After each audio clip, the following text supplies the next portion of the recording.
بعد از ساختن اولین موتر سپورتی افغانستان، این هم ساختن اولین چرخبال نظامی افغانستان.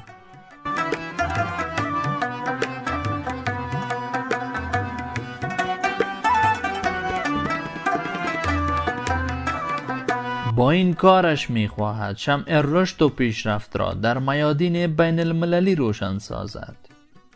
عبدالله صالحی نام دارد. باشنده اصلی ولایت کاپیسا 35 سال عمر خود را با تجربیات مختلف سپری کرده است.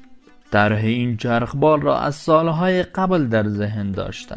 به گفته عبدالله 50% کار این چرخبال را تمام کرده و کار روی آن را از 3 سال پیش شروع کرده.